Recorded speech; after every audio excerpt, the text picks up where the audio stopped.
Hello, everybody. Can you guys hear me all right?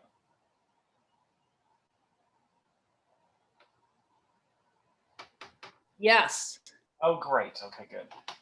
I was getting worried a few minutes ago.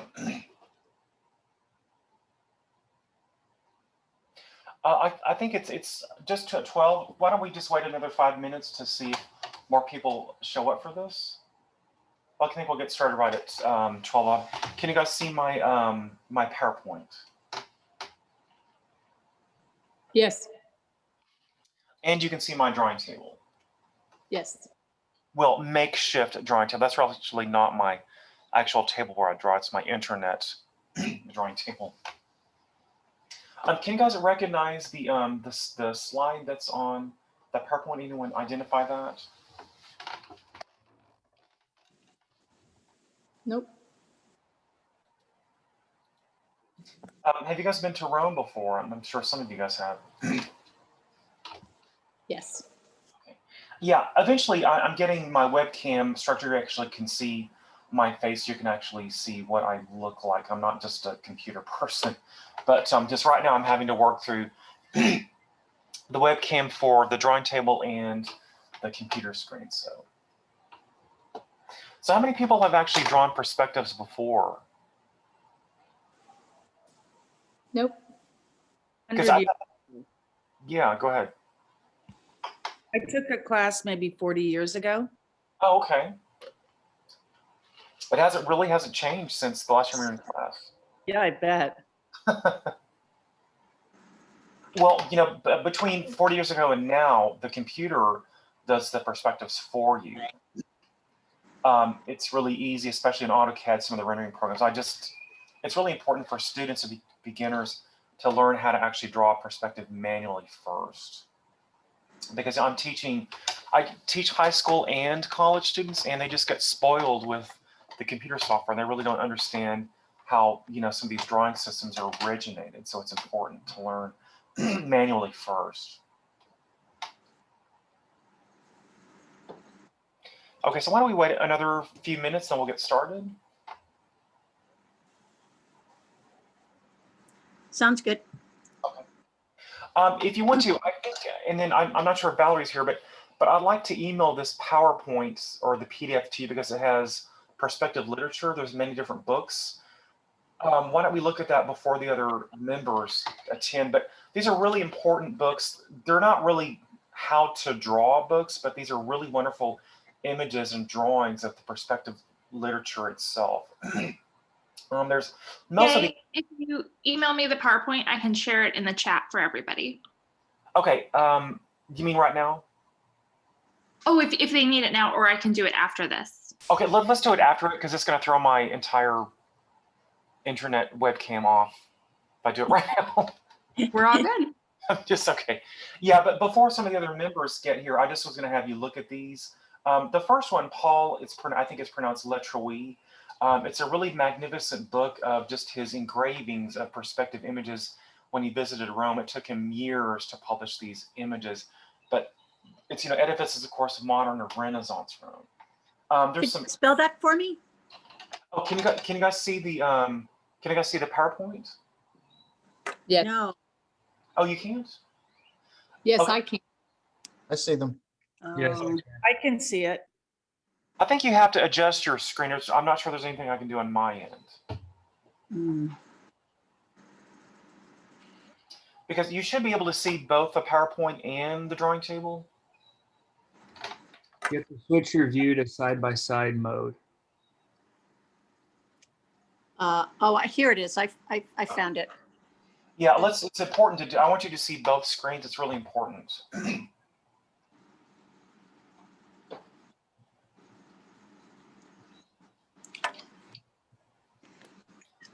Yeah, let's make sure everyone does that.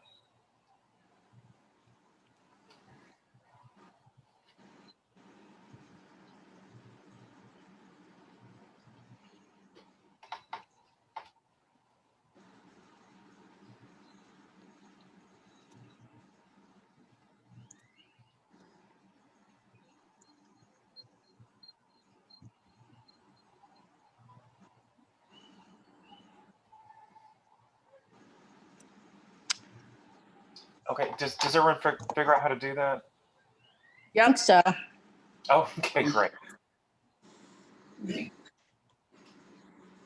So on the screen, you should see perspective literature. There should be a list of about 7 or 8 books and authors. Yep, I can. Okay, good. The most successful how-to book in this list is really Carl Christian Heuser.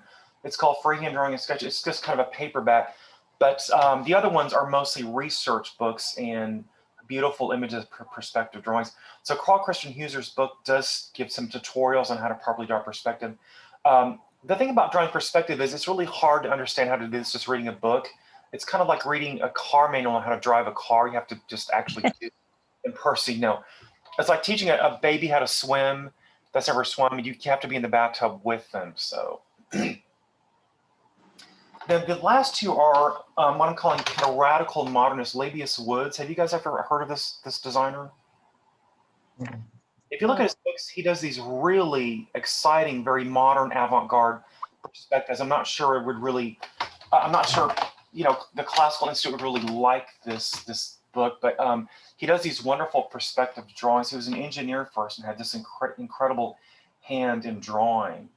Then of course, Frank Lloyd Wright's work has these really wonderful perspective drawings. Actually, the lady, Marion Mahoney Griffin, an apprentice in his office, was responsible for drawing all the perspective drawings in that publication. Frank Lloyd Wright could draw incredibly, but she was really the hand of the firm between 1895 and 1915 or 1909. But so if you look at the Wadsworth portfolio, a lot of those are really drawn by Marion Mahoney Griffin. She was actually one of the few people that graduated, I think, from MIT in architecture. She was one of the first women next to Julia Morgan, who got a degree in architecture. So it's interesting that she worked for a modern architect in Wright's office. And then, of course, Julia Morgan designed Simeon, I think, William Randolph Hearst's castle there in California.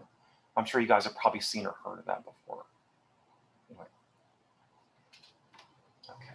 I think it's about, it's a little bit 12. I think we'll go ahead and get started. I just thought those were interesting books, and I'll send Valerie the PDF. You can email it to the people that are in the class. I was going to show you the image that we're looking at here. Can you see me flipping through the PDF? Yep. Okay. So this is what's called, it's called Palazzo Spot. It's a perspective corridor in this architect Bormini, if you remember from Baroque Rome, actually designed this corridor literally in perspective. Earlier we looked at Palladio's Theater of Olympico as a literal perspective drawing in that. So what he did was, of course, the beauty of doing this is it makes the corridor look smaller than it actually is. Like, you remember seeing the Theater of Olympico, the floor plan of that, right? The floor plans are pretty short and small, but the perspective, the way they literally constructed, makes it look longer than it actually is. So, this is a wonderful facade showing the perspective vault that goes back into the courtyard. And again, to build this thing, these columns are elliptical, not round. You'd have to have an incredible sculptor. So probably Bernini and Bormini possibly worked on this together, I'm just assuming, because it's difficult to construct elliptical columns like that. Those are not round. So if you look at a cross section, literally the floor is sloped because it's literally built in a perspective image. Let me move first. Okay, so if you look at this, here's the back where the sculpture is. What's happening is, they're literally building the foreshortened barrel vaults in perspective. It's a very wonderful optical. If you have a chance to visit Palazzo Spada in Rome, I think it's off of Via Giulia. You've had a chance to actually go in the corridor. It's actually just very beguiling to see this corridor because you can't really walk up to the forest slope. You're not really supposed to inhabit this space, but it's really wonderful to see. You can see the section and the floor plan. Now, originally, if you look at this, originally when this was built, is that there used to be skylights above each one of these sections, and you can imagine the light coming in through each one of these openings probably exaggerated, intensified this perspective corridor. Unfortunately, now they built, I think, apartments above that, and it kind of completely blocks off that light condition coming in. But these are some other, this is what's called Piero Fornasetti. Have you guys heard of this artist, graphic designer? No. He actually does beautiful perspective. He was just emphatic about, of course, he's Italian, and Italians just always kind of draw and build things better. But he's an Italian engraver roughly in the 1950s, but he did some really beautiful perspective screens. There's a perspective Tremel, a large cabinet he built. So when it's closed, it just looks like a facade. There's a perspective courtyard in front. Then when you open the doors, there's a large vault. This is really not, this picture doesn't do it justice, but if you actually look at, there's a wonderful book called Designer of Dreams by Fornus. It has all of his entire works. His catalog, I think his brother actually created this book, but he does beautiful engravings. He, in the 1950s, it's interesting that in contemporary times that somebody actually reconstructed the proper technique on how to do engravings and drawings. So we're kind of losing the technique of drawing these one-point perspectives. So you're lucky to see the perspective lecture we have this afternoon. Okay, so before that, I think on Tuesday, hopefully everyone was in, I think most of you guys were in class.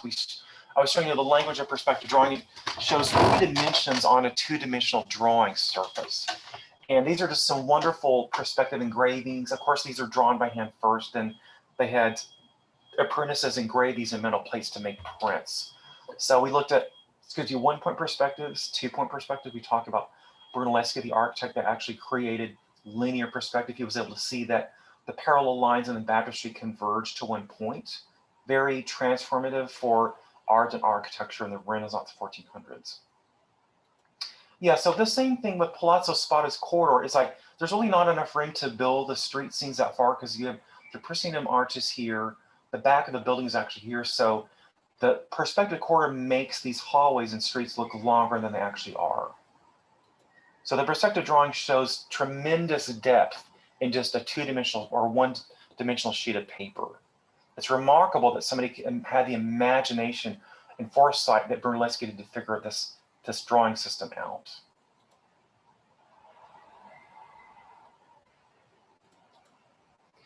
Okay, I think I'm gonna, can you guys see my drawing screen? We're just gonna do 2 things. Can you see the screen on my desktop?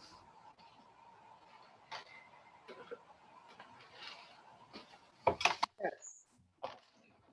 Okay, so if you remember from the class on Tuesday, we looked at how to draw 1-point perspectives. I think we quickly did this interior of a room, which I think I was probably, you can tell me if I'm going too fast, but I'm just kind of a recap. It's a really, it looks like a very difficult subject to draw, but with just a few little tricks, it's very simple to draw, to take an elevation and turn that one into perspective.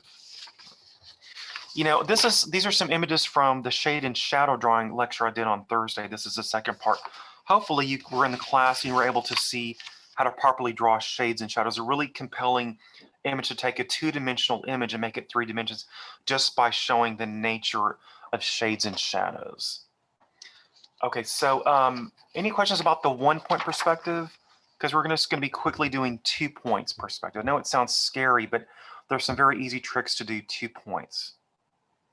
So the same thing with the 2-point, the 1-point parallel lines converge to 1 point in perspective.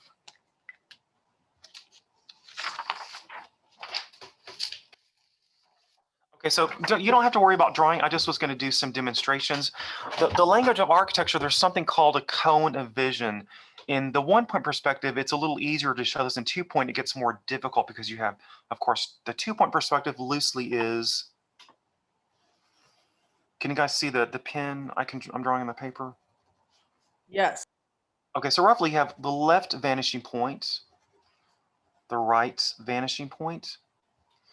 Then to draw a cube, you would just do, you don't have to worry about drawing. I'm just going to show you a demonstration, a little practice session first, and then you can start drawing.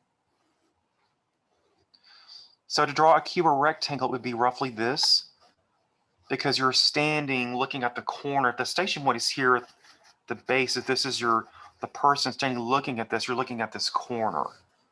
So here's what's called the cone of vision, roughly 45 degrees. That's 2 points. Remember 1 point, we just had 1 point roughly at the center or off center. Okay, so let's just kind of quickly talk about, and you don't have to draw these. I'm just giving you kind of a quick overview of how this actually works. The cone of vision is really your station point standing. If there's a plan, I'm just going to draw a plan of a small pavilion we're going to draw later.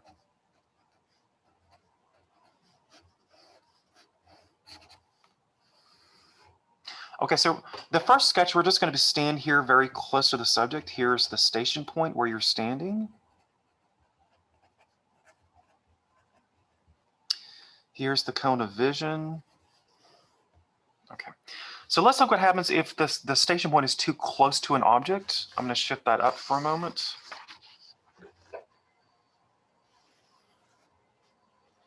You get these very exaggerated, distorted perspectival views.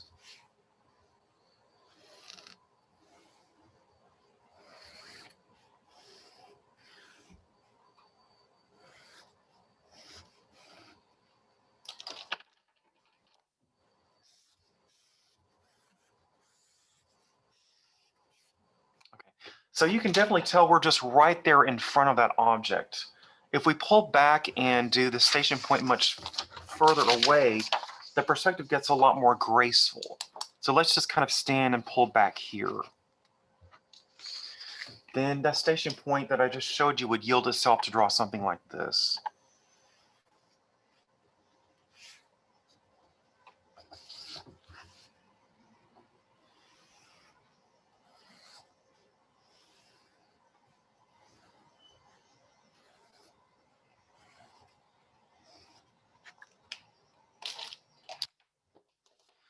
Okay, so look how much more pleasing this is versus the one we just did earlier.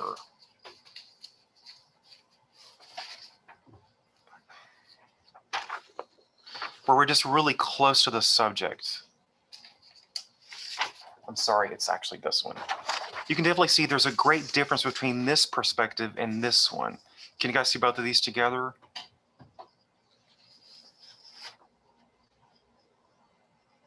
Can you guys see this? Yeah. Yep. Yeah, so it's all a matter of the place you're standing in. Like if you're doing travel sketches in person, it's always better to kind of pull back. It'll make your perspective drawings easier to draw because the foreshortening isn't quite so drastic in this one. Okay, so in our class demonstration today, when we start drawing, we're going to actually be focusing on this. We're going to pull the station point back to where our perspective of our pavilion is going to be much more pleasing to the eye. So on a sheet of paper, you can use a triangle. You can use a straight edge. It's fine if you're not comfortable freehanding something. The first thing to do is draw the horizon line like that. Then just draw the vanishing points, the left side and then the right side. So let's go ahead and do that on your table or your sketchbook.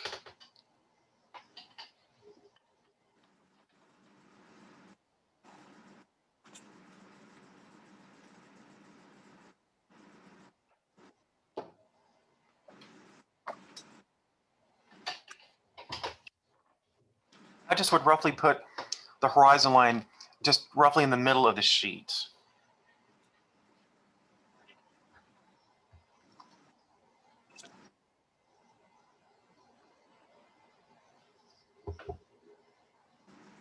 Jason, can you pull your sheet down just a little bit? I can't see the top of it. Like this? Opposite. Other way. The Like other that. way. There you go. Yeah. Okay, good. Thank you. Thank you.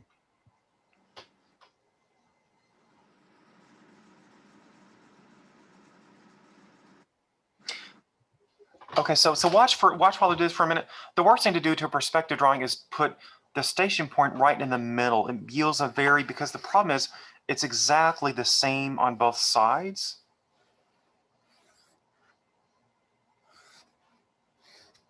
It's still a nice three-dimensional image, but it's always better to adjust to move your station point a little bit further away from the center. So when you have your horizon line, which of course is the eye level, the left vanishing point, the right vanishing point, then I would just arbitrarily just place the vertical line here off to the right like that. Then what I would do is go back and divide this line into roughly thirds.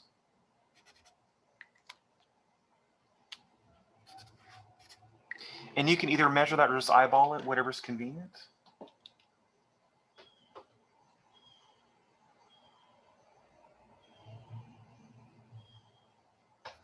So no matter what you're doing in perspective, always go back to the vanishing point.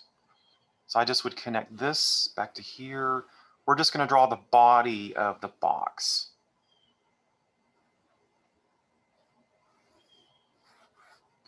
That's all you have to do is just draw those 4 angles that go back to the vanishing point.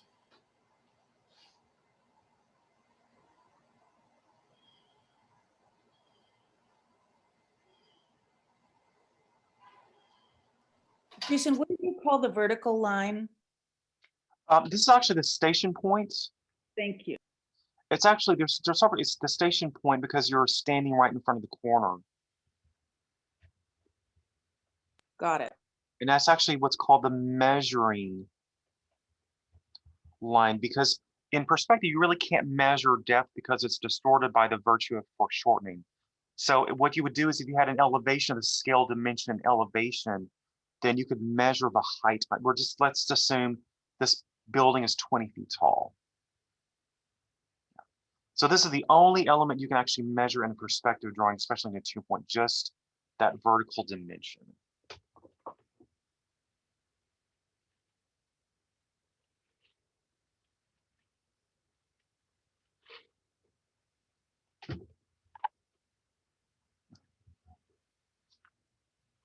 So I just would divide these roughly into thirds or quarters.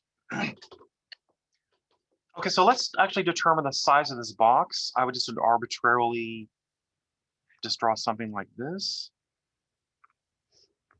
So now we have the outline of, we're going to be drawing a glass pavilion. I was going to show you an image of the final drawing, but I just thought there would be a little bit more mystery to it if you actually draw it yourself and it kind of emerge off this page. I did want to show you an example. I just want you to see, you know, how simple it is to draw a beautiful 3-dimensional image in 2 points. Okay, so let's just kind of divide this in half. You know, I was doing some research. How would you properly draw the midpoint of the perspective face? You can draw it like that. But the problem is it's so distorted that the center is moved over to here. So I hate to say this, but I think it just looks more pleasing to kind of just eyeball the center of that. Like that. Because now you can visibly tell that these 2 elements are roughly the same size. Then I would just go back. Let's draw some columns. Like that. And just like that.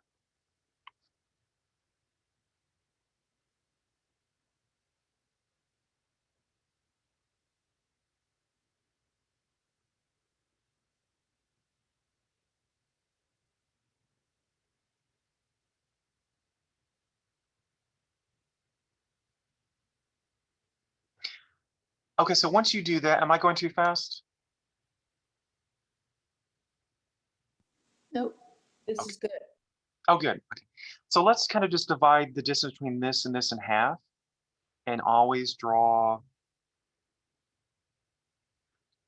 back to the vanishing point. And then we're just going to draw segmented arches. Now, if you remember from history or architecture, segments are just part of a curved circle. We're not going to be drawing true semicircular arch. We're just going to be drawing a segment. You know, the reason I love Lutyens' architecture because he does these beautiful interlocking segmented curves. If you look at the interior nave of St. Paul's in London, Christopher Wren has these beautiful facades with nothing but segmented arches. So what we're going to do is just kind of eyeball, just freehand the curves like that, and like that.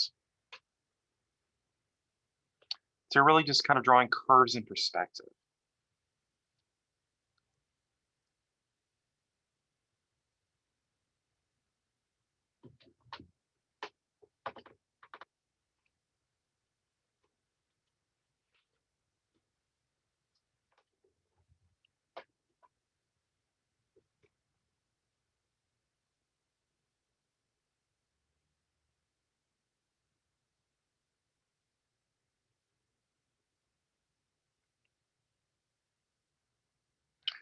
Okay, next we're going to draw the cornice, the frieze, and the architrave. And I'm sure you guys know what that is by now, right? Okay, first we're going to draw the architrave.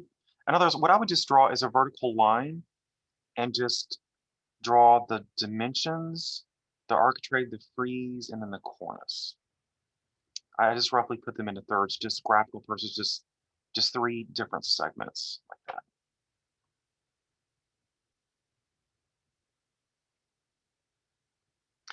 Okay, so let's project from the vanishing point to these corners, and you can use a straight edge. If you have a nice freehand, you can freehand it. So let's just go back to the vanishing point and continue the architrave up like this. The frieze, and then the top of the cornice like that.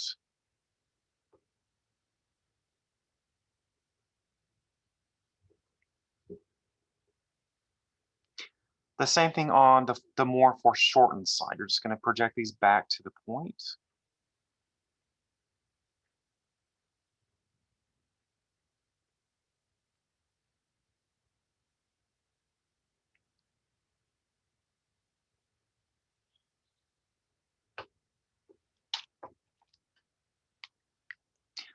You know, just in terms of observation and sketching, to draw the cornice, it depends on the classical order. Normally the frieze is larger than the architrave below that. So, you know, when I draw these, I just like to show that, hold on, let me take a break from the perspective of that.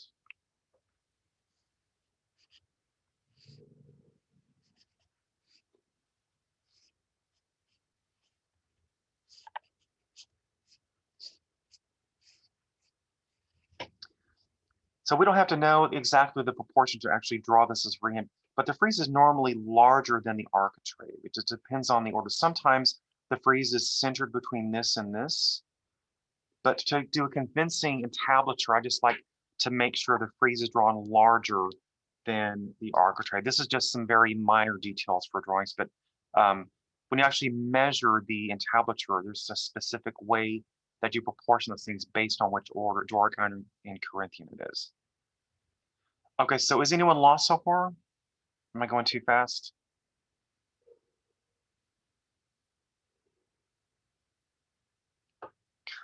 Okay, so I'm just going to draw the cornice just kind of quickly as a sketch. We're not really carefully calculating how to draw this, but I just draw a little OG profile. The cornice, here's that.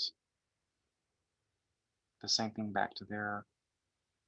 You know, it's just a sketch. We're not drawing this to go out and build this thing, so.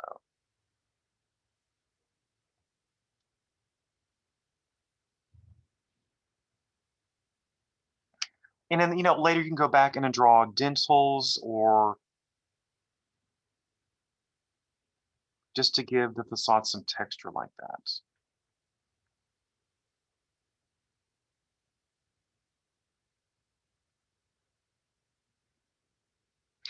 Okay, so the next step is how would I draw the arches 3-dimensionally? They're just flat lines on this facade. So let's just make these arches thicker. I just would project and everything goes back to the vanishing point, this thing. Let's make these arches really thick like that.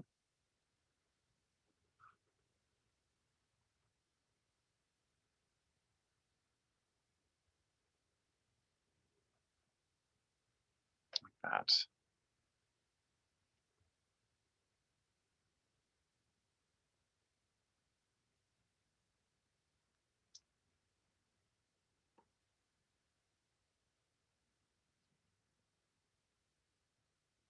Okay, have I thrown anyone off so far? No? Okay, good. The same strategy we did here on the left side, we're going to do on the right side. So to show the thickness of this wall, we would just, you know, it's not this, it's this because it goes back to the vanishing point. So let's transfer the spring line down to the perspective vanishing point. Like that. Then just freehand a segmented arch like that.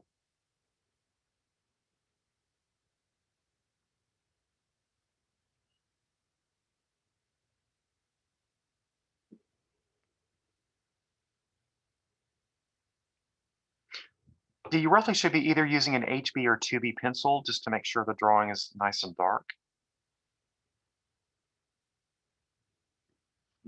Okay. Okay, so let's draw a glassed pavilion. How would you do that? I just would connect these dots.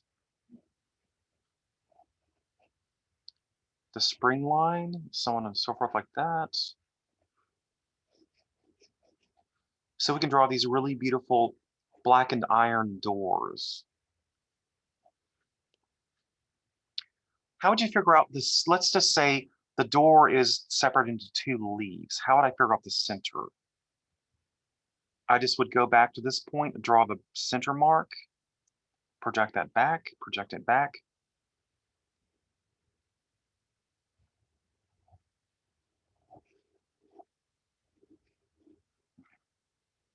So obviously in this particular view, the right leaf is very obscured by the depth of the walls. The same thing here. Let's draw the spring line, just project it back to the point.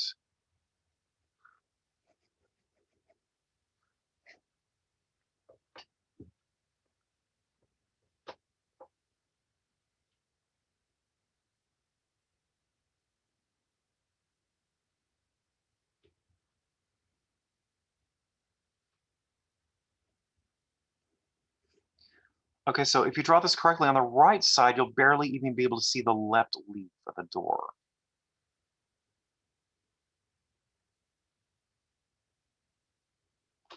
Okay, let's continue this one up, up, up, and just draw some other mullions. You can sketch the 45s like that.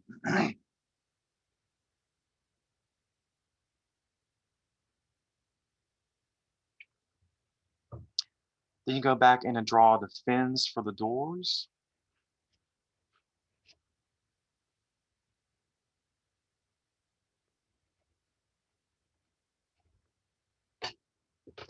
So piece of cake, right?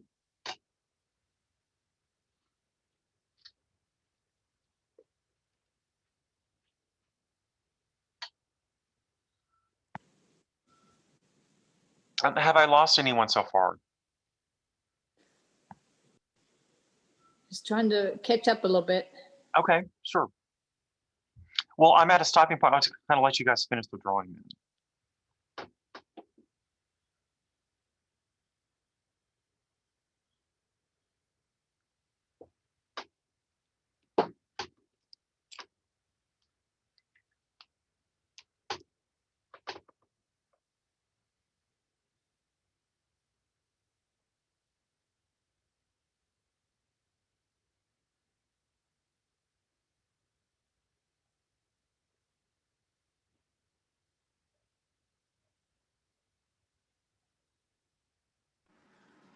I was wondering if when you're after the pause, can you go over the shadows in the arches one more time? Yes, we haven't drawn the shadows yet, but yes, we will. Okay, yeah, how you drew that line, the second line in the arch. I got a little bit confused. If you could go back over. You mean the diagonal? No, the arches that go. These. Yeah, no, further down. Just keep going on that line, but yes, how Okay. you came up with that line? How did I establish this line? Yes. I just observation. I just kind of eyeballed the wall thickness. Okay. Yeah, you can put that anywhere in the field. Yeah. Okay. Yeah.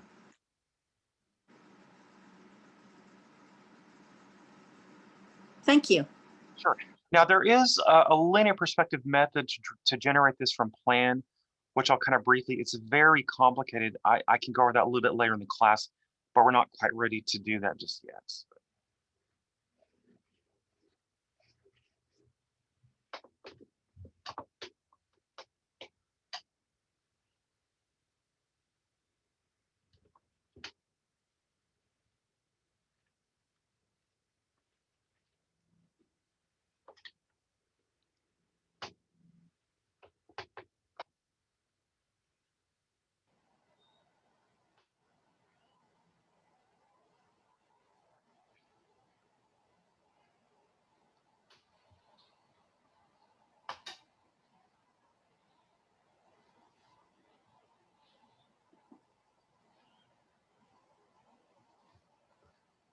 Okay, so let's make sure everyone's on the same page so I can continue.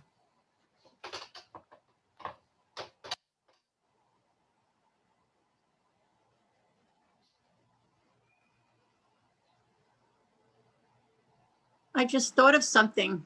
Oh. It, if you have vellum paper or tracing paper, I think I might draw stuff on tracing paper on top of the original drawing, so it might make it easier for me to see everything. So, You mean on your end? Yes. yeah. Yeah, that you can pretty much draw on any medium you want.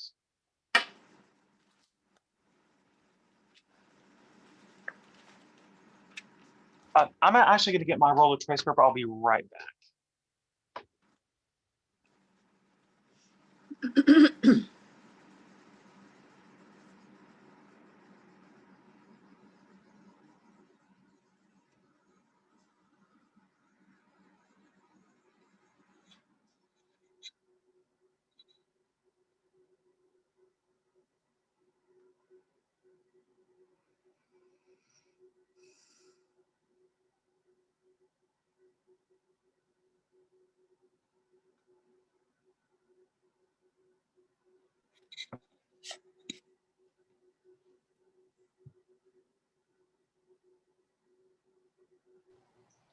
I think I'm actually out of tracing paper right now. I'm sorry.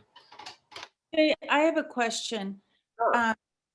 The there's divisions in the glass doors, those iron horizontal divisions. What did you call those? Excuse me, you mean these? Nope, down below, the horizontal ones. Oh, yeah, these. Those. So on the two left-hand doors, then you can see that that's one line, that they're on the same. Well, you're kind of breaking up. Oh, sorry. Can you hear me now? Yes. On the left-hand doors, those lines, they line up. They the left door carries across to the next door over, and they're on the same line. Right. But then how are they supposed to match up to the door on the other plane, the further right-hand door? Yes, they are, but they don't look like that, right? Right, and I'm just wondering, is it in my drawing, should those line up?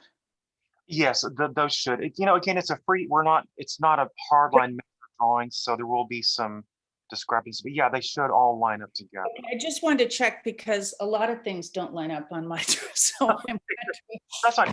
I guess let me move that. Let me show this on because really what you're doing is in elevation. Can you guys see the trace paper? yes.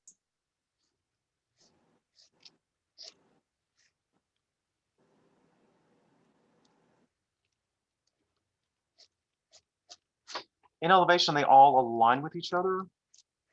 The same thing with the opposite sides. So in other words, if I just were to draw the building without the piers and just the steel, then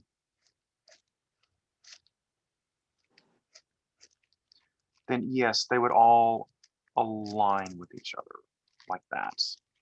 But Great. since it's just a sketch, I mean, it's not, you don't have to worry about it being perfect. Thank you.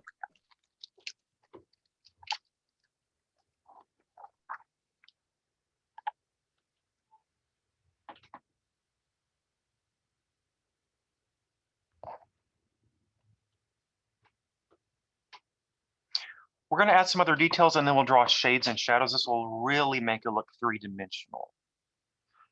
So let's take the piers, the columns that we just drew here, project them up to the top, like that.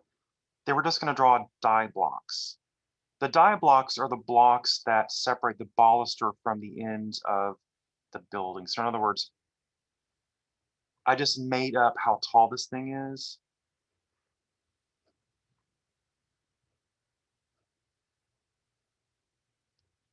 The same thing here. Then to figure out the thickness, I would just continue the same thickness for the walls for the arches. Then this will be gone. This will go back to the vanishing point. The same thing with that. The same thing with the other side. And I like to just draw a small OG profile. Since it's just a small sketch, you can't possibly draw the OG profile since it's so small like that.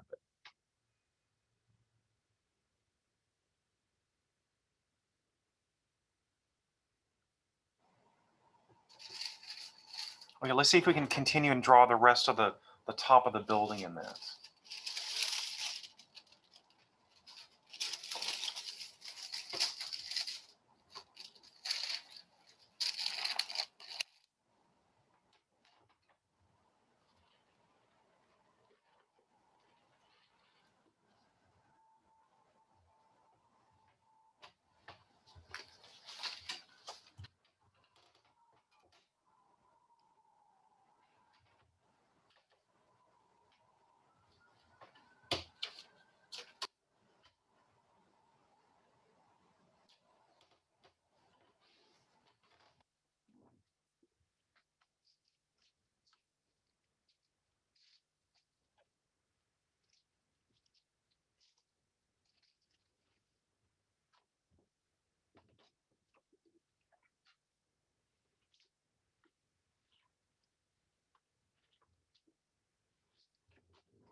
So how's everyone doing? Hopefully you're not too discouraged at this point.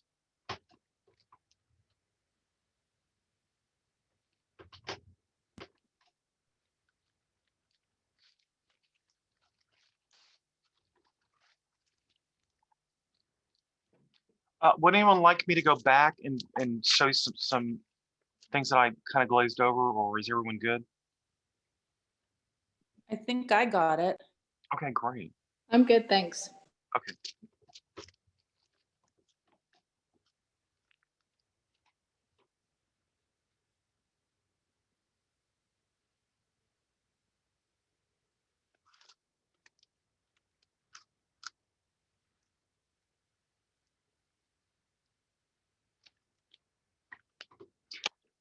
Okay, so let's draw let's draw the shade and shadows on this. So the light source, the sun, is over here. I'm just assuming on the left. It can be anywhere. Let's draw a shadow, shades and shadows on the right side of this glass conservatory. So what I would do is let's draw a horizontal line parallel to the bottom of the page. Then this will roughly be the solar angle. So let me show you in plan. You don't have to draw this diagram real quick. This is just kind of show you all this.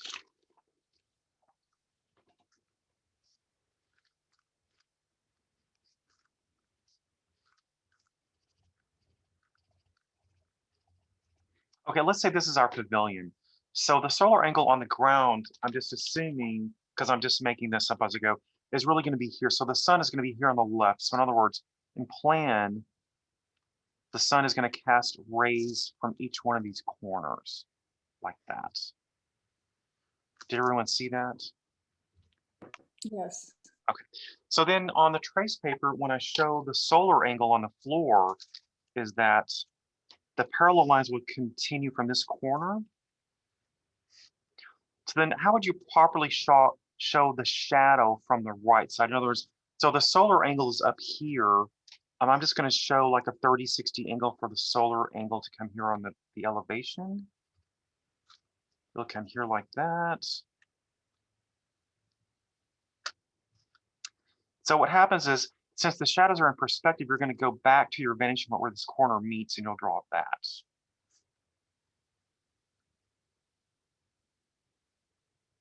I'm sorry, the solar angle should have been much further over like that. So the corners close themselves. So then the plan corner, this corner in plan, which is here, will just continue like that. In other words, the parallel line will continue here.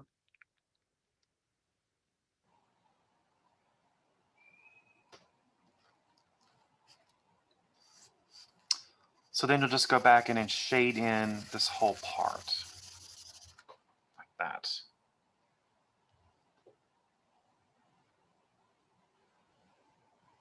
if I drew that correctly. Jay, Yes. can you, is the 30-degree angle, can you just draw a little arc showing your 30-degree angle? Sure. I just kind of made that up. Perfect. 30.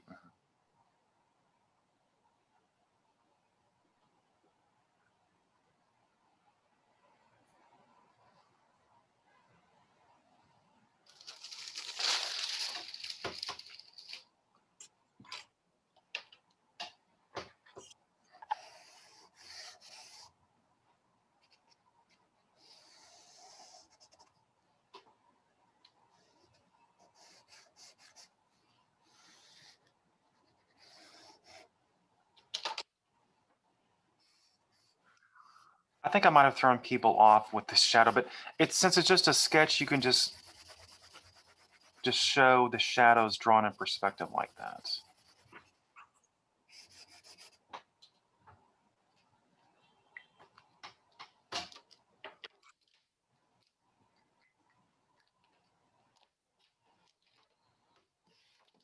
One more question. Sure. The back corner of the building, can you show us where that is? Again, I forgot what was. You mean you're talking about? Shadow cast past the back corner of the building, right? Yeah, so here's the front, here's the Right. back, right. Uh-huh. This, Can you show us that back corner on your 3D? sure.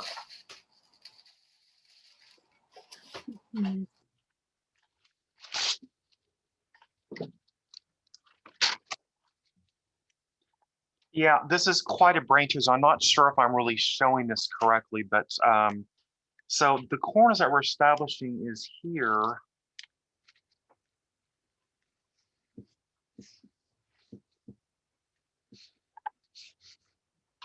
Hold on.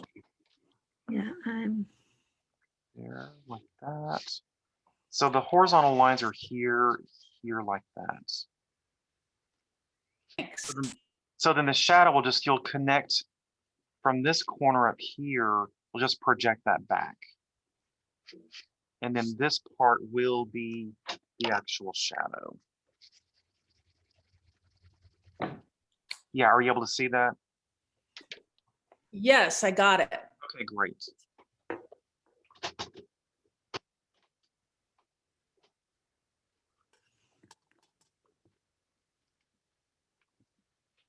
And is this Suzanne? Yes. Oh, good. Okay, welcome back. Thank you very much.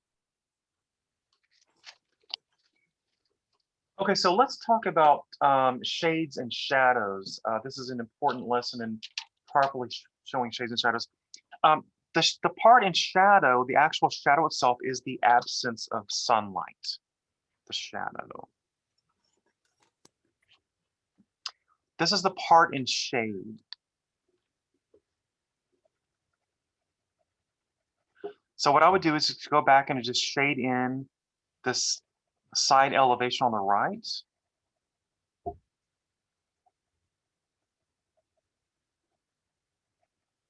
This is called the part in shade because the part in shade is normally lighter than the shadow because the shade has reflected light from the ground plane. So in other words, there's no way, like say if this was all limestone, the building's limestone, the floor's limestone, then the shadow will be darker, this part will be lighter because there is reflected light from the ground here. So now look how three-dimensional this looks already. So let's go back and shade in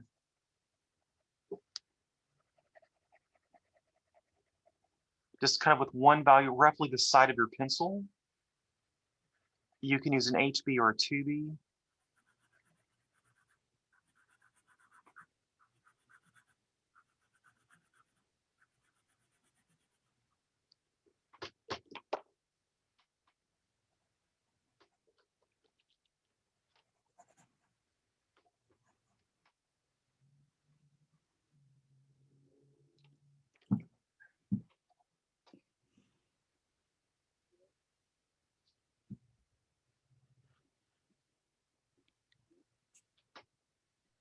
Okay, is everyone ready for the next shadow study? Yes. Okay, so now again, I mean, not again, but on the return side, this will still be the part in shade because the sun is hitting the main facade, the whitest facade here. There won't be shading on here because that's the part facing the sunlight. Then you go back and, normally the cornice is in shadow because it projects relatively far away from the facade.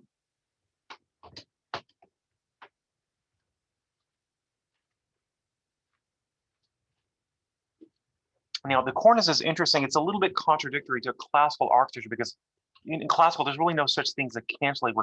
However, there is a corbel in the cornice. Some of these cornices project really far. If you look at the facade of Plaza Farnese in Rome that Michelangelo designed, that cornice probably projects 4 feet out from the street, which means it's, well, technically cantilevered, but there are corbelled brackets underneath to support that large projection. So I just thought that was an interesting structural dynamic.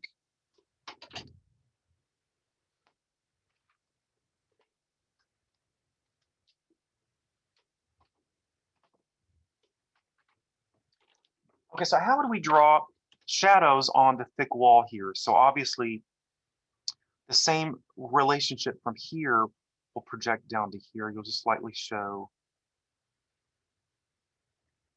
the side of the arch that's in shade, not shadow. Like that.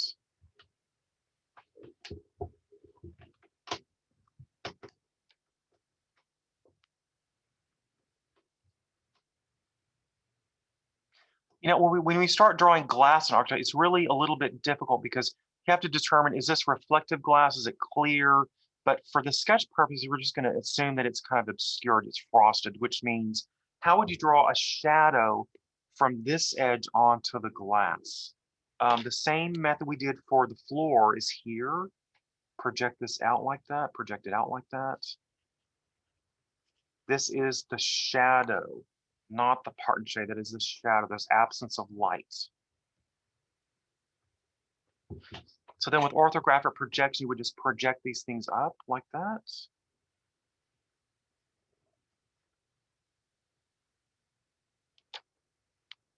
Jay, can you do those little triangles exhausted? Sure. Yeah, let me actually draw that a little bit.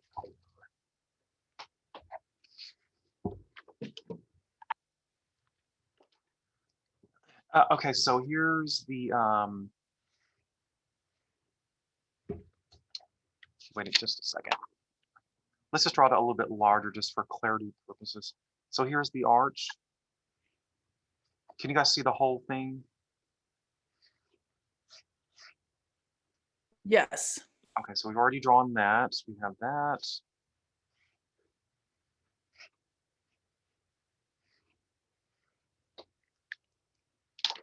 Okay, so the edge of the building, we saw the same technique where the horizontal line is here that casts the shadow.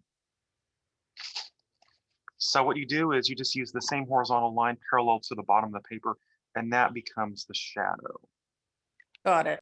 Because the plan, if I can find that plan.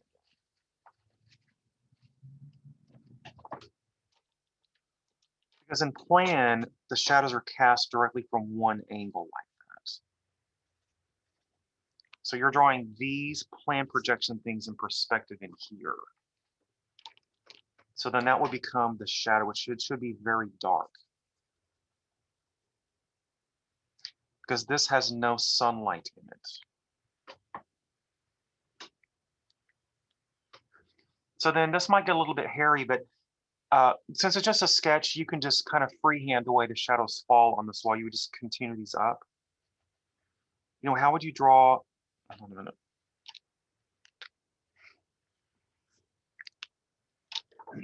So how would you draw the shadow falling on the glass on the arch? You just would project the same curve down like that. Remember, the spring line from that 30-degree angle will come down like that.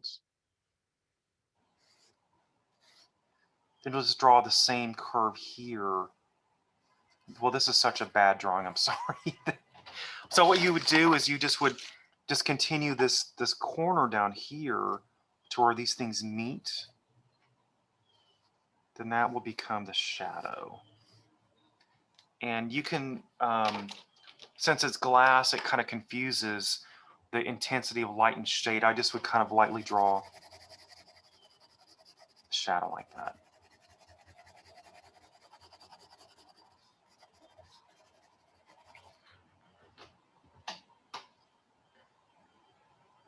Yeah, let's just kind of pretend there's a curtain behind, a white curtain, so that way the shadow will be cast and drawn darkly in. So.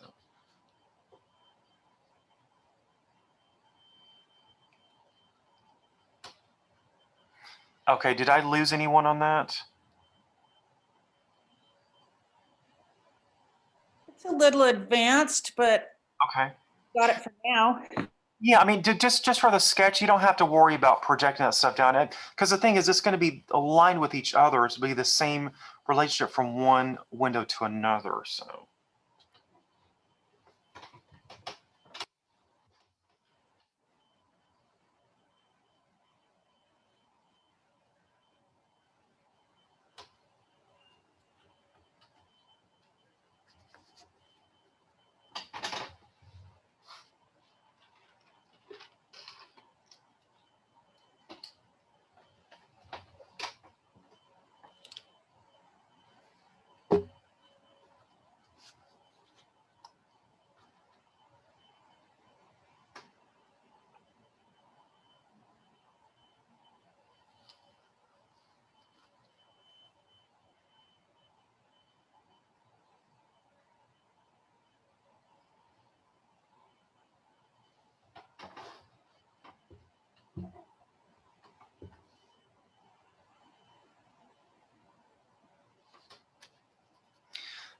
Okay, it's 1 o'clock. Why don't we take about a 10-minute break, and I'll give you some few minutes to finish up your sketch.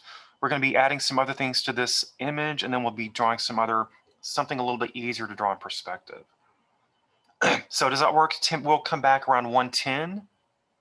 Great. good. Sure. Does that sound good? Okay, great. I'll see you in about 10 minutes or so.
Can you hear me? Hmm. I can. Oh, Yeah, I I'm thought sorry. I froze for a I second. was muted. Yes.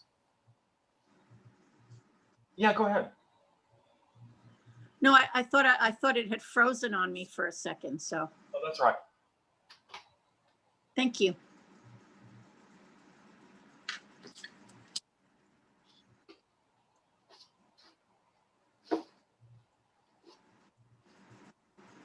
So Teresa, Vera, Beth, what do you guys do? You architects or designers, or what's your profession? I'm an artist, and I just wanted to learn how to draw buildings better because I studied a lot of botanical illustration, and I want to expand to do landscapes and things like that. And I think the perspective is really going to help my drawings. So, and yourself? I'm a builder. We're a design build. We outsource our design, but we work with a lot of interior designers and architects. But this is something that you just rarely see is hand-drawn perspectives, and it really Mhm. communicates well to our clients. And I think that it's much more powerful than just a CAD 3D version of it when it's hand-drawn. That makes sense. It's more personal too. Yes. Yeah, if you can be quick and do it in a meeting, it's a really valuable tool. Yeah. You know, I do mostly residential design work, and the clients respond to hand drawing so much better than Mm. I had this interior design firm that commissioned me. They did this huge house in Ukraine, and I think the architect had drawn these really incredible three-dimensional images, and so the clients were a little bit turned off because it looked like an office building aesthetic. So when I showed them some freehand drawing, they said, "Oh, this looks like I can live here." Mm. It's very different residential renderings and commercial renderings. It just depends on the client. But it's interesting that commercial, because homeowners respond to, freehand personal drawings just more than they would large corporations like that. I participated in the AIA home tour that was virtual this weekend. I don't know if anybody else did, but one of the architects, Michael Malone, talked about they still do a lot of these 3D perspectives and hand drawings. And he made the comment, he said, architects think as they draw. It's one thing it ultimately all ends up in CAD, for the drawings, but in a lot of the presentations and just thinking through how things are going to come together, they really think as they draw. And I know that myself from my experience doing drafting. Yes, right.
Okay, why don't we regroup in about 5 minutes? Okay. So about 10 after 2? Yeah, 10 after 2, right. Thank you. I'm sorry, 10 after 1. Oh, I'm in Florida, so. Yes. Oh, I'm sorry. Oh, okay. Yeah, I figured everyone was in Dallas. No. I'm in Portland, Oregon. Oh, I'm in New York. Oh, So we're on the same time zone. New York, the school there is really phenomenal. I wish I had studied there when I was in New York. It's the same building as the New York Botanical Garden, the botanical illustration classes, and I used to see the classes and the people going in and out of the school. I regret that I didn't take anything then. So, but yeah, great place, great building. I know the intensive program is supposed to be wonderful, but it's in January, so you're sketching a lot outside in the freezing cold. Oh, They might have also something in the summer, but I know the main one is in January, so I've never done it. But where are you in Florida? Deerfield Beach, which is not far from Boca, town Okay. right next to Boca. So I moved from Manhattan. I was on the Upper West Side, and now I live in Deerfield. So Because I go down to Jupiter, and I know that in Palm Beach, I went to some programs, some walking tours and things that the ICAA had oh, in Palm Beach last year.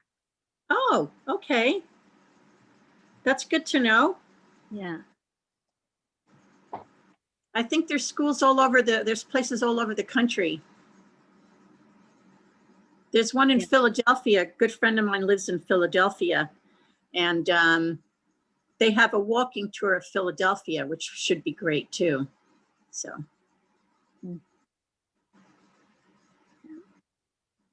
Teresa, where do you live? Long Island. Okay. Yeah. I'm in my attic right now, as you can see. What, you have your- Hiding. I'm hiding.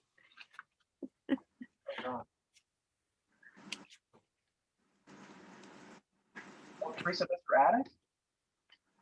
What's that? That's your attic. It looks like really exciting. It's in an older house. It is my attic. Yes, it was an older house that was renovated. Oh, honey.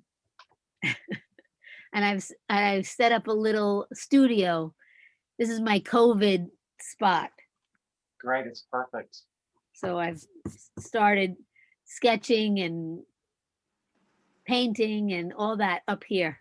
Good.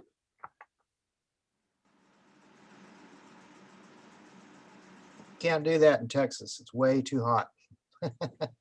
Be 120 degrees in your attic. Oh, yes. Well, Mr. Is it Zook or Zuck? Yes, Oh, where are you? Which part of Dallas are you in? I'm in Dallas proper, Oh, okay. uptown. My office is at Hillcrest and LBJ though. Oh, okay. So how hot is it? Well, right now it's quite cool. But in the summertime, you definitely could not do that. Oh, yeah, yeah. Well, I want to go to Tyler, Texas. My favorite is Galveston. Mhm. Mm. Yeah, East Texas is beautiful. Piney woods. I'm outside of Austin and the wind's blowing about 40 miles an hour here. Oh, wow. My Wow. goodness. Well, I like Austin and San Antonio. They're both beautiful. But I'm in between the two of them. You're in between the two. What So town? I'm in the hill country, northwest of Austin and northeast of San New Antonio. Braunfels? No, near, it's called Marble Falls, Oh, not real far from Fredericksburg. okay, great. I'm in California. How fun. Across the We've US. been burning up with fires. It's not so much fun, but and of course our Terrible. buildings are all closed, so we can't go to church or anything. Yeah, that's awful. Are they close to where you are? Well, I'm in San Francisco, so we have lots of classical buildings here, but I'm really worried about the maintenance of them because if people, are not able to go in them, our schools are closed. I mean, we're doing fairly well, but you know, the economy is not doing too well. Mhm. So what was your question?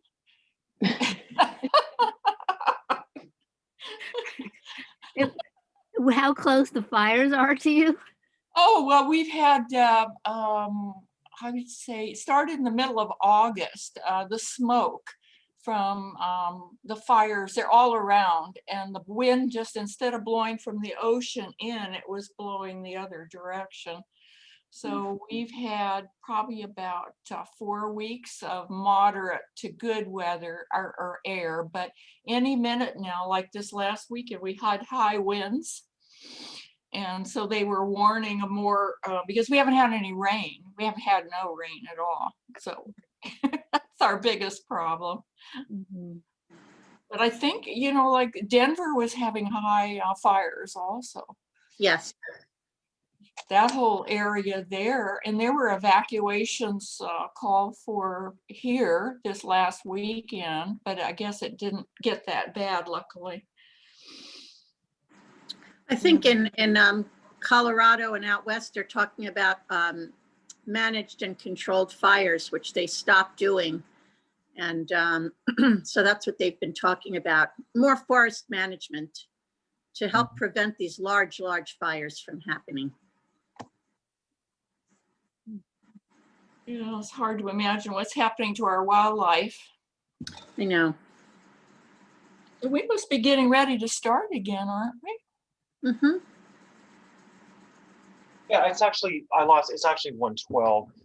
Yeah, okay, I was gonna, see, I was gonna show you the next phase of this drawing, but first, before we kind of go back into it, I was gonna show you some other stuff that you need to know about perspective.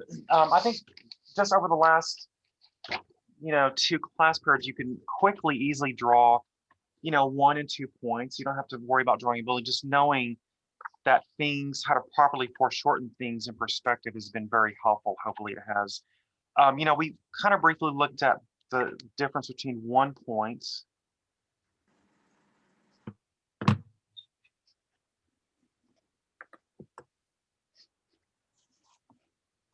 then, of course, we saw 2 points. It's just a minor miracle to show 3-dimensional objects like this in perspective. Then there's really 1 point, 2 points. Does anyone know what a 3-point perspective is? What would that look like? Have you guys ever seen those? No. Yes. Yeah, very, very dramatic, very difficult to draw. I almost hate to even draw those because I'm not that very well deft in doing 3 points unless somebody forced me to do it. A 3-point perspective is really like this. 1 point, 2 points, and then 3 points somewhere up here. This is really the drawing type for skyscrapers because the buildings are so tall.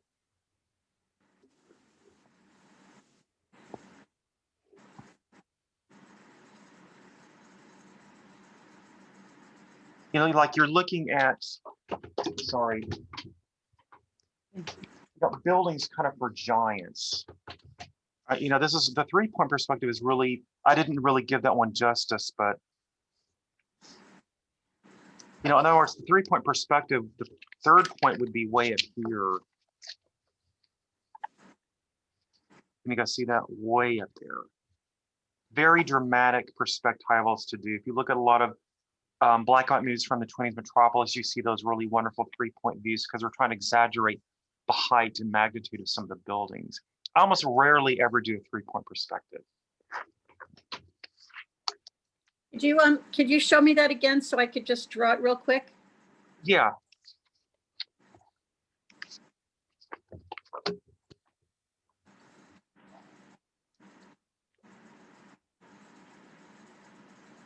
So you have your horizon line. You have 1 point on the left, 2 points on the right. You really can't measure anything in 3. The 3-point would be roughly up to here. Okay. Let's just say I'm going to draw a building that's roughly this tall. I would start with the 1 point. 2 points. Then let's just try to draw the building's envelope. In other words, it would be up to here, it'd be like that.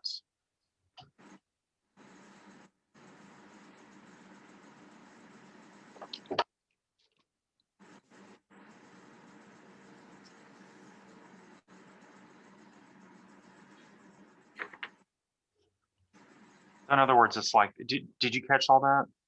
Mhm. Then I would just would draw the neighboring, the shorter buildings. You know, then to get the end of this building, it would go back up to here. Back to there. You know, very, very distorted views, but really exciting too. Mhm.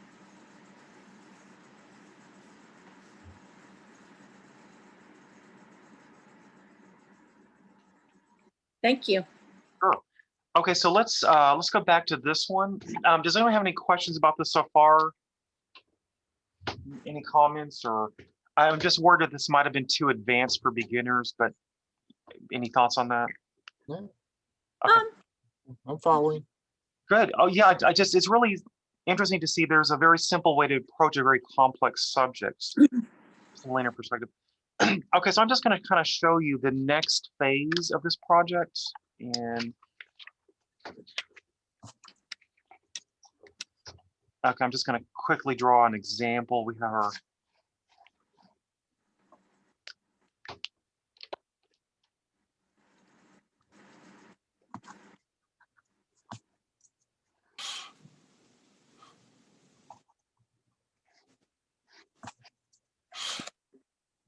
so can we have our pavilion like that? Well, I'm just doing this for example purposes. That so we're going to expand this pavilion. We're going to give this pavilion a landscape or a ground. So let's do one thing. Now don't draw anything. Just kind of watch me. I'm just going to show you what we're going to be doing later. So in other words, we're going to expand this platform. We're going to be drawing an urn that's in the foreground. We're going to give this drawing some more depth. Then we're going to be drawing that. We're going to be drawing a large curvilinear urn in the front here. The same thing with this thing too. But I'll show you slowly and carefully how to do this. Then you're going to be drawing the background, putting value in it. Then you'll have a frameable piece of artwork, everyone, right? Not with all my lines on it. Okay, so let's kind of start that. That was just a quick overview of how we're going to finish this actual drawing.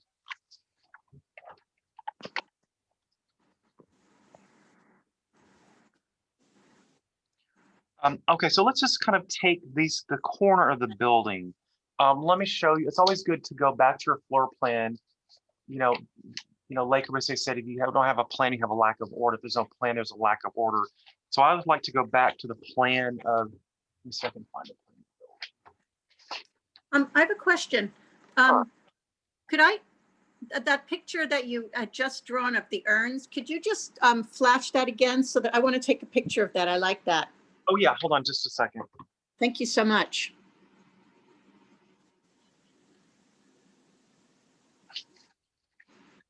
I'm going to try to take a picture of it. Well, no, yeah, this one. It's very exaggerated. But... Thank you.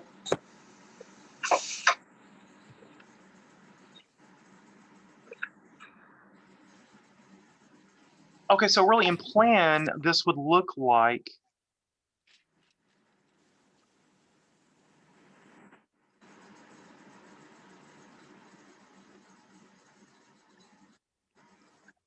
these two round urns with steps going down. Right.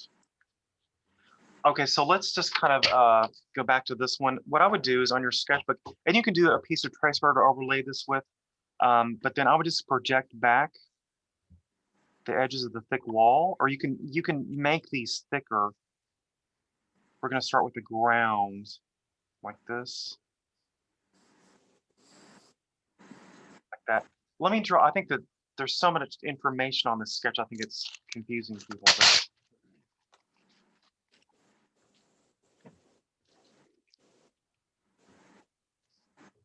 Okay, so you can just arbitrarily make the pedestal bases thicker, and these should be drawn with light pencil lines, because we're going to go back and erase and clarify things.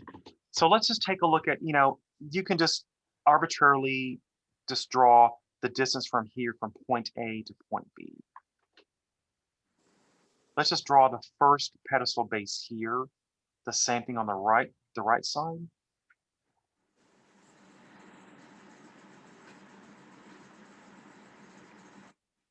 Can you guys see that clearly? Mhm. Now, be careful. Let's look at, if you draw the object outside of the realm of the visual vanishing point, it's going to be very, very distorted. That's what I like about Frank Lloyd Wright's perspective. They're very distorted. It kind of intensifies the spatial depth. But I would just try to make sure that this pedestal base is drawn within the cone of vision. Because once it gets out of the cone of vision, it gets very distorted. It looks very funky. Okay, let's draw those two things first.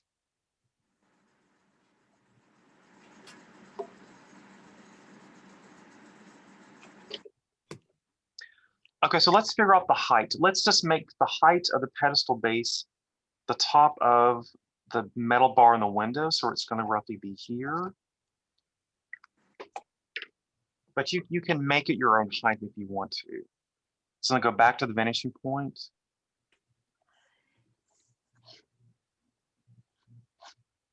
And connect that back to that point.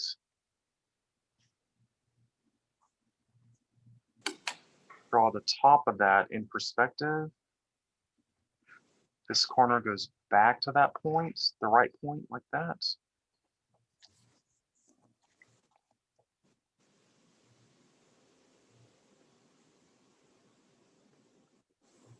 Okay, so on the right, let's draw a shorter pedestal. So I'm just going to divide this in half.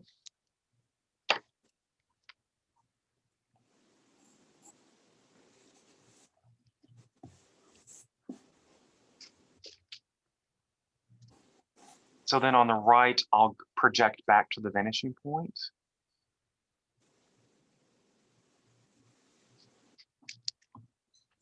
Okay, so I have a shorter pedestal base and a taller one.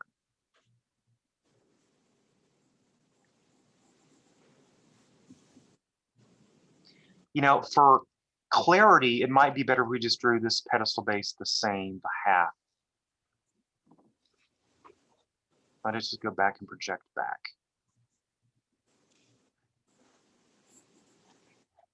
Like that. How are we doing on that so far? Okay. Got it. Great.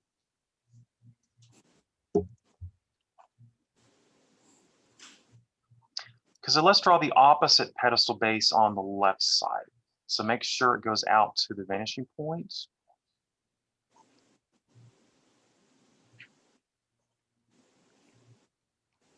So where this line meets, you'll just project up the thickness. Like that. So where this line is, be exactly how you draw the distorted pedestal base on the left side. So we're looking at this and this.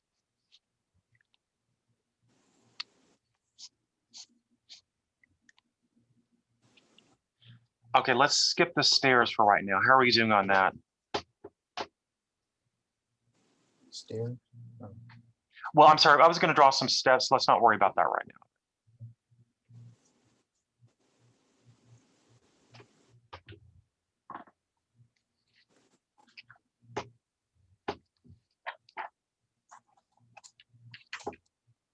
Okay, so we're going to draw one type over there. I'm just going to draw an elevation. We can draw, normally classical urns are drawn like this with a base.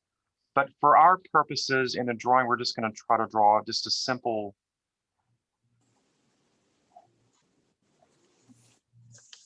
urn like that. Just a clean semicircle, and plan it'll be a circle. How would you draw a circle in perspective? Oblong. Do what? Oblong or oval. Okay, yeah. So to a larger detail, we have this. And the sketch is so small that you don't have to be that precise. It's just a free-handed drawing, but I think I drew that incorrectly.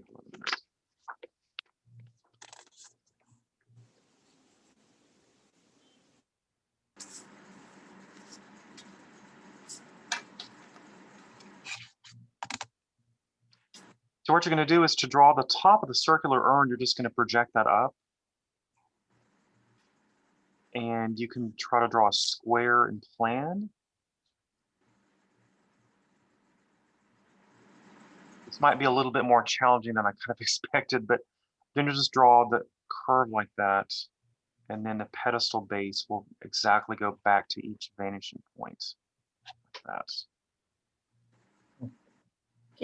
Could you give us a minute to draw that? Oh yeah, of course, yeah. Thank you so much.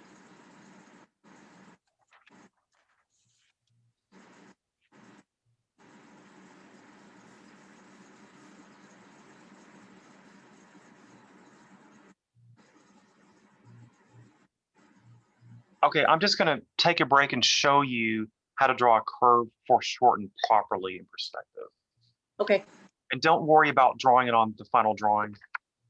So in other words, let's say we have the top of the urn, right? That's here. So I just would use the system of diagonals. Oh, is that too difficult? So just don't draw anything, just watch me while I draw this. I would establish midpoints. Then I just would lightly draw the curve like that.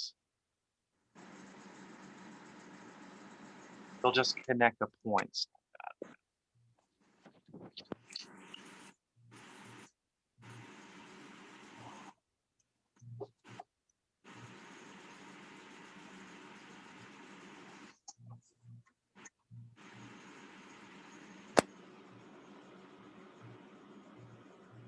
Okay, everyone, let's watch me draw for a second. You know, really the reason for doing this is because, you know, when people don't understand linear perspective, they're going to be drawing circles and plan. And like, for example, if you didn't know how to properly draw those in perspective, you would be drawing circles like this. You know, the urn is actually circular, but it's not perceived as a circle in this particular view. It is shown as foreshortened like that.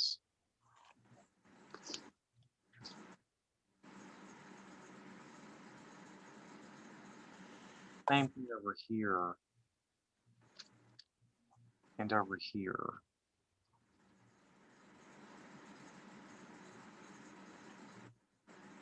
Then you'll just go back and freehand those urns like that.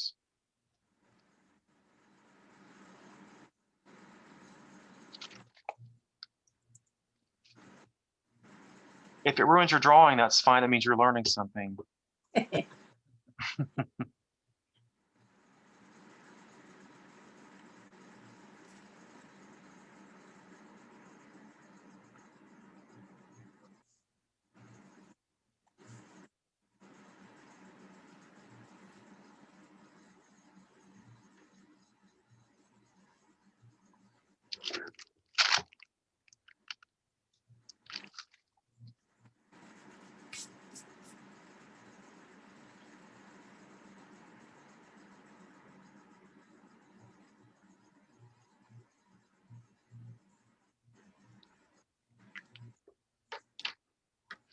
And let me know when you guys are at a good stopping point.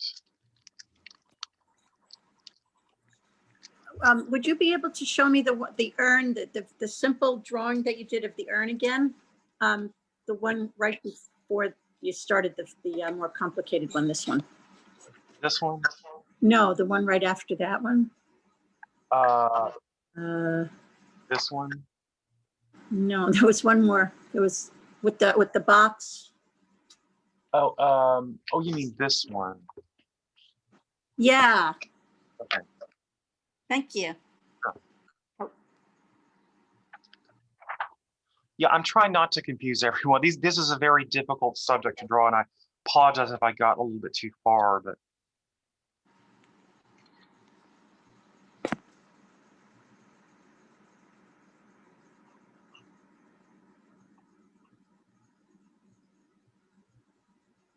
Thank you. Sure.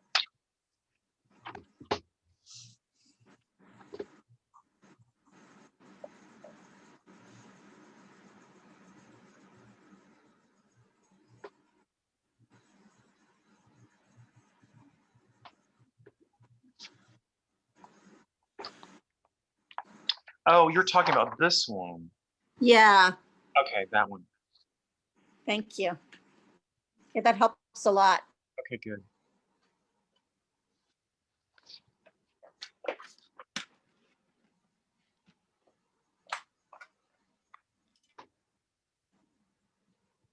And actually, what time do we have?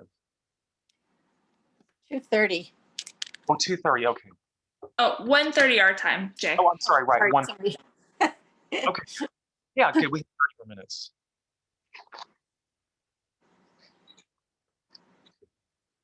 Okay. I'm just going to do a quick demonstration. I'm not expecting you to draw with me on this one. Are you guys at a stopping point to watch? Yeah, yes. Yes. Okay. So to draw the curves in perspective, it just takes a matter of practice. Like I would just draw.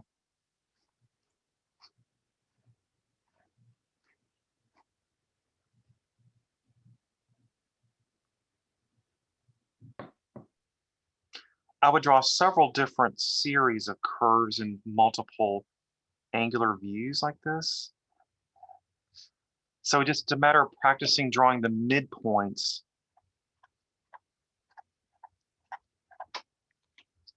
Like that, you can just eyeball the midpoint of the distances. And then it's just a matter of freehanding, just the curve like that. Even if they look terrible, you're going to gain practice with just freehanding the curves that gradually get closer to the horizon line like that. But at least you have a better understanding. If you can't draw that, at least have a better understanding of how curves actually are drawn in perspective like that.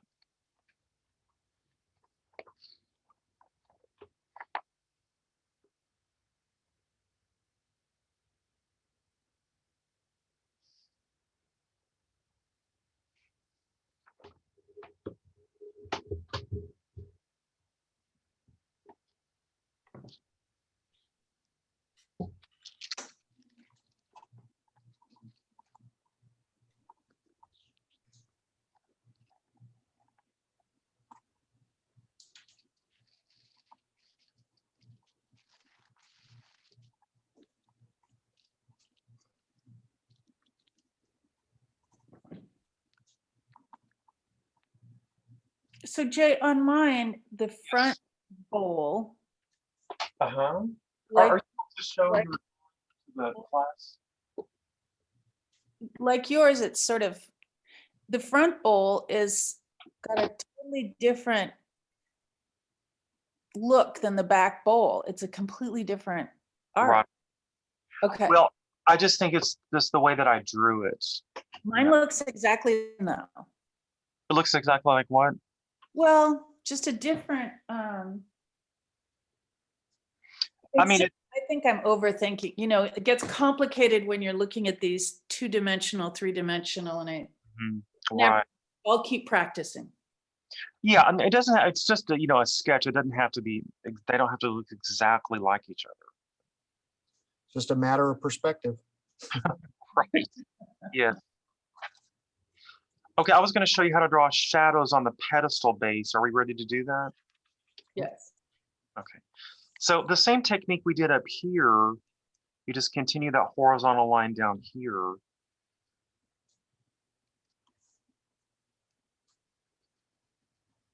Project that out, project that out. Then if you draw that 30-60 line here, that's really all you need to determine how far that shadow falls on the floor. Can everybody see this on the floor? You'll just project back to the vanishing point here.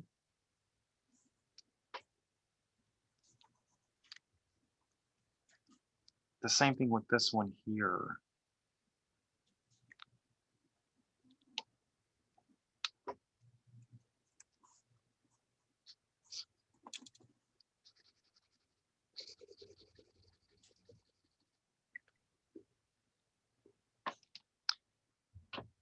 Okay, let me try to draw that a little bit larger so you can see it.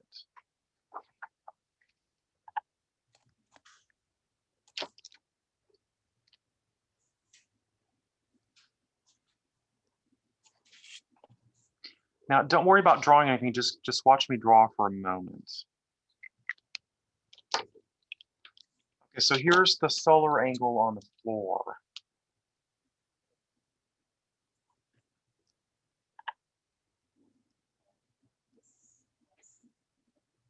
Here, and then of course it's here.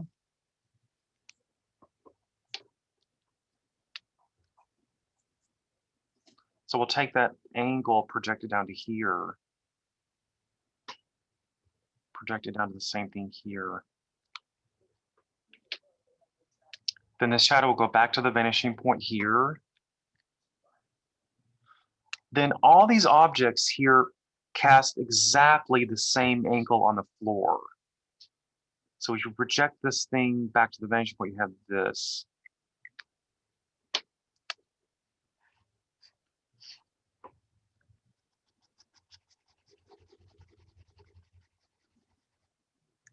Now, if you're just doing freehanding sketches you don't have to know how to calculate these angles. This is how it's important to learn how to properly draw these things, because when you start sketching, you're not going to have time to go back and calculate all these corners. Just knowing that the shadow that falls in a rectilinear object will have roughly this profile. Jay, excuse me, how did you get that last line that's behind the cube? Where does that come from? That one. This one. Okay, so if you look at here's the back of the cube. Here, you can see that. Yeah. So you draw the parallel line in front here, project that back, project that corner back. Then the 30 degree angle will come down from here, Yep. Then project this point from the corner back to the vanishing point. Oh, okay. That's how I got that. So Okay. this goes to the vanishing point number 2. This goes back to number 1. Well, I think I've lost everyone. I didn't think it was going to be this difficult to explain, but it is a very complex subject matter to draw. Let me show you what that shadow is actually doing.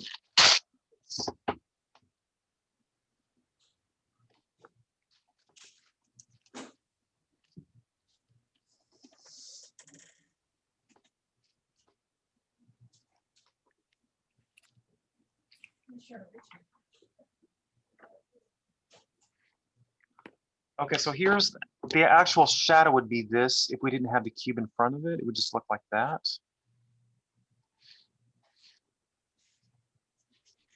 I'm not sure this is going to clear up any information, but because this edge is being cast on the floor here, that the same thing with this one.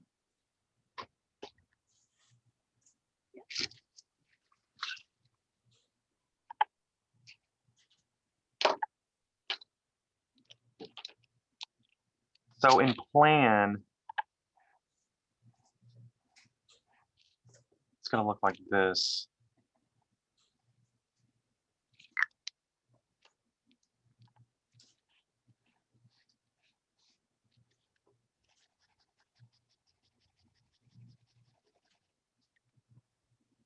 Yeah, that clears it up, doesn't it?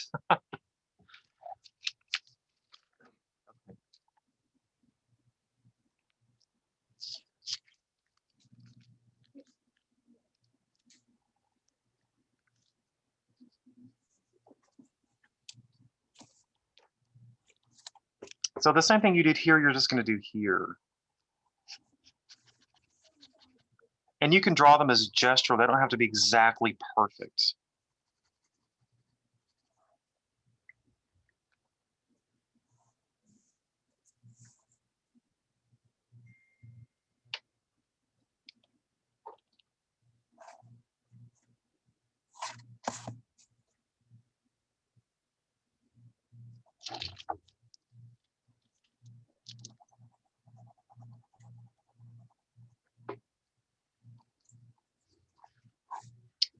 So then to finish the drawing, I would probably just draw some shades and a border.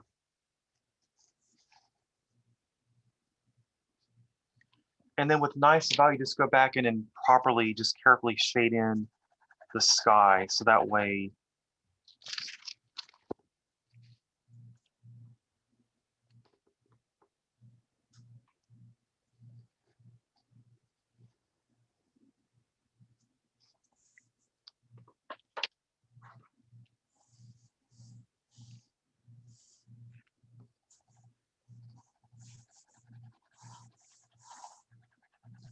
you know, and then I like to just use a nice grain for the shading. So that way the pedestals at the top project.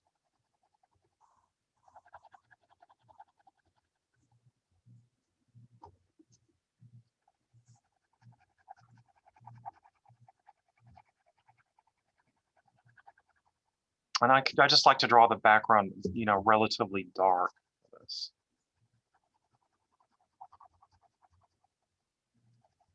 So that way the part that's in shade,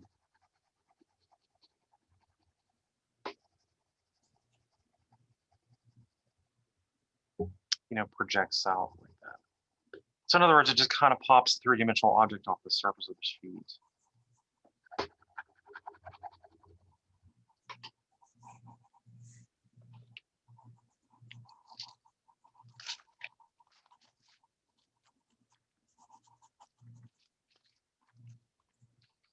You know, I just like the drawing without the building. I just like that.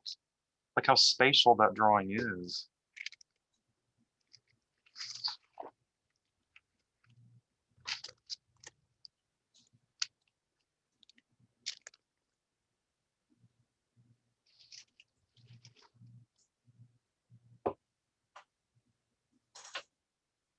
How's everyone doing on this assignment?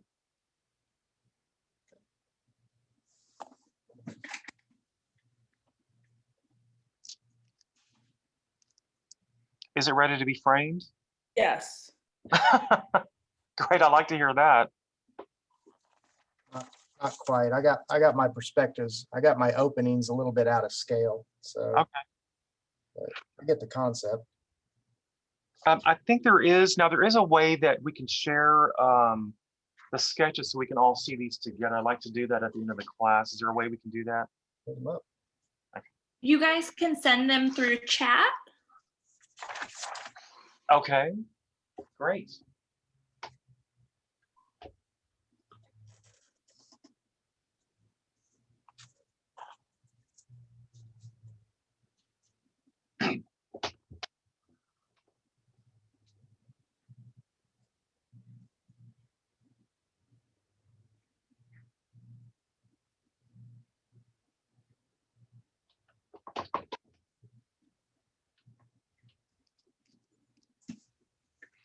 Okay, why don't we just continue and try to finish these up, and then I'd like to see your sketches that uploaded at the end of class at around 2.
Yeah, I think we have about 15 more minutes.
If you guys are finished, you can go ahead and upload them on, you said chat, was that right?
I don't think I know how to send it through chat.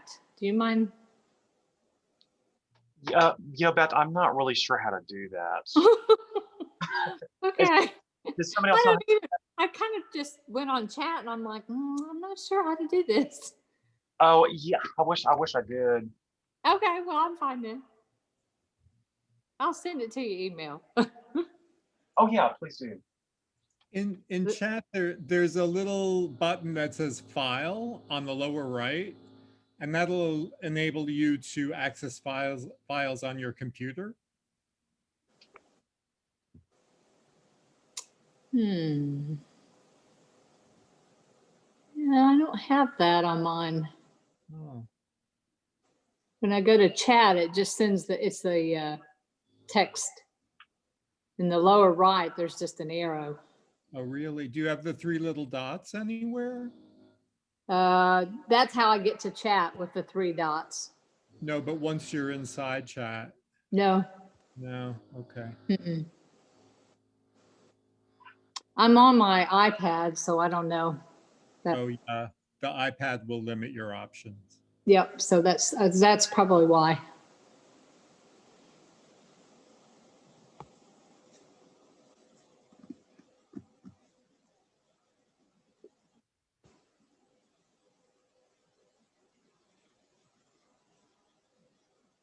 Yeah, I'm trying to figure out how to actually Well, see. I think the only thing I could do is hold mine up from the picture. Tell me if you can see it now. Yeah, that's fine. Okay, yeah, okay. No, that's good. So, very beginner. That's great for a beginner, yeah. I think the hardest part were the shadows on the pedestals. Yeah, I wasn't expecting it to be quite so difficult. Yeah, that was the hardest. So Yeah. that's the closest I can get to sending it to you. Oh, good. Okay. Oh, yeah. Okay. Right. And I can show you mine. The Yeah, same one. please do. I have two. I didn't get to this is the drawing part. I don't know if everybody can see. Yeah, sort of. It's kind of blurry, but it looks great. So, and then I put this on top. I couldn't get to the urns. I got kind of confused. So I'm going to look at your pictures when I'm finished, but Sure. this, Okay, yeah, that looks great. yeah, I stopped at the urns because I got confused with the lines. So, Yeah, that was a little bit, that was probably a little bit more difficult for beginners, but yeah. Oh, that's a nice. Oh, that's, yeah. Okay, That's very. fine.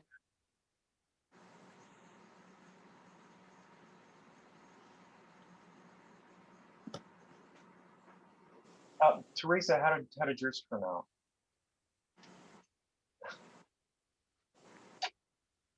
I don't know if you can see it, but can you see? Yes, I can. Oh, that looks great from here. It's a little blurry, but that looks great. oh, that yeah. looks beautiful. I only did one urn. That's fine. I just, yeah, I like you extended the shadow on the right for the pavilion. And putting the blue in really helped. Well, because I figure everything else is gray too. So for me, my own mind, that made the pedestals stand out more. Not the pedestals, but the piers.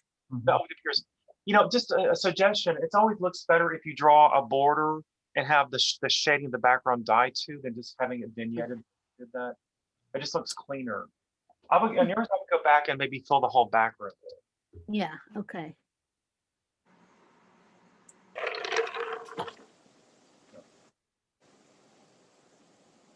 Okay, good. It's nice to see the students work.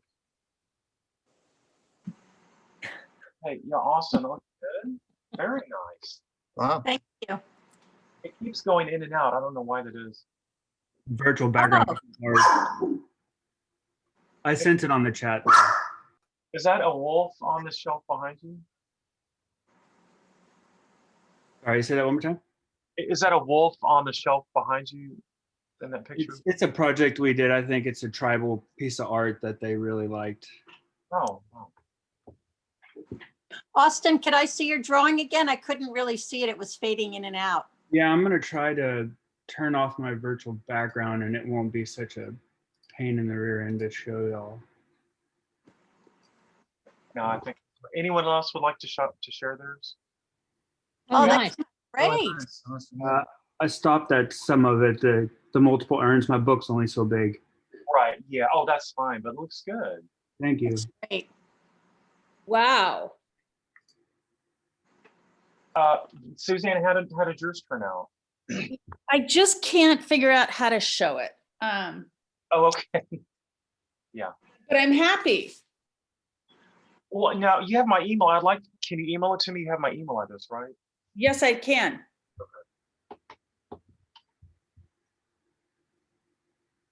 Oh, do you want me to do it right now? Well, it's going to take me a while to switch the screen. I can look at it later. I don't think I can do it. Perfect. Austin, are you a builder? An architect? No, architecture here in Houston, Texas. Very Thank you. I was going to show this last sketch that this is actually a travel sketch I did. And you guys, how many people have been to Rome? me. Yeah. Yes. Yeah.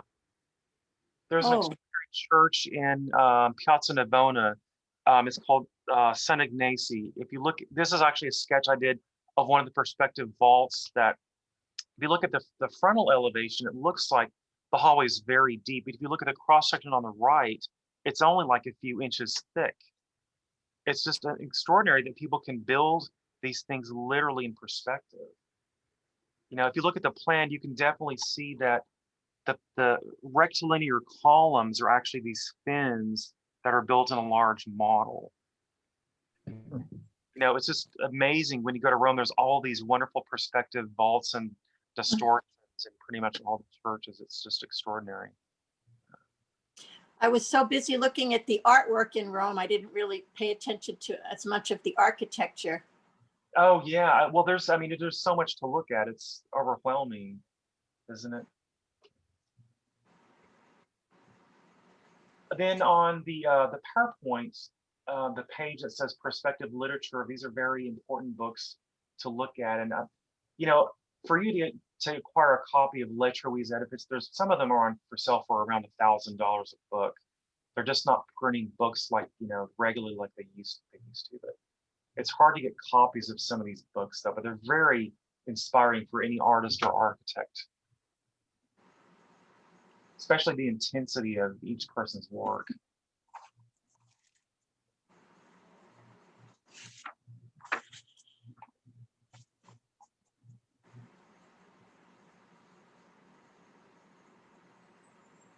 It was interesting in my, when I've done some animal drawing and other forms of drawing, the people who had interior design backgrounds or architecture backgrounds can draw big and have a different way of drawing as opposed to people who have studied small plants and things like I've studied. So I learned a lot from them. Yeah, that's interesting. Yeah, because you're jumping scales from objects to spaces. Yeah, that makes sense.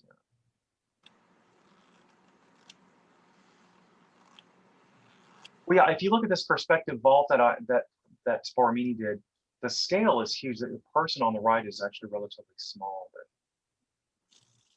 Yep. I wonder how big that statue is at the back of the vault. it's obviously smaller than the person standing. Yeah. The eye level is here, so it's relatively small. Yeah. It's fascinating to watch somebody walk through here because, you know, their eye level, the statue is roughly here, but when they walk back, it's probably goes up to the very top of that last arch. Just visibly kind of perplexing to see that. Wow.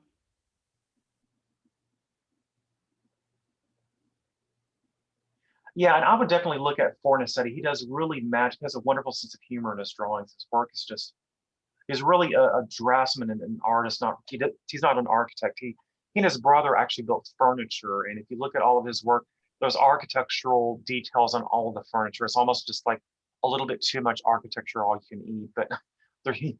But there's some wonderful images in the books and pretty much all of his projects.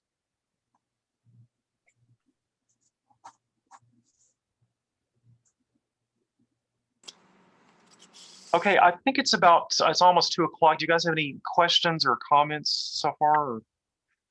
When's the next class? Question from me. Yeah, well now, Valerie, the next class is we're continuing with perspective on Thursdays, right? So we are going to figure out exactly what timing as far as the rest of like the other events and stuff we have going on. But I would like to continue this. I just need to figure out dates. Okay, great. All right. Thank you so much, Jason. You're welcome. It's a pleasure to have students that really want to learn how to draw. That's great. Thank you very much. Very interesting. I really. Bye, everybody. Thank Bye. you very much, Jason. Goodbye. You're welcome. Goodbye. Thank you all so much. Thank you. You're welcome. Thank you, Thank Valerie. Thank you, Jason. Bye.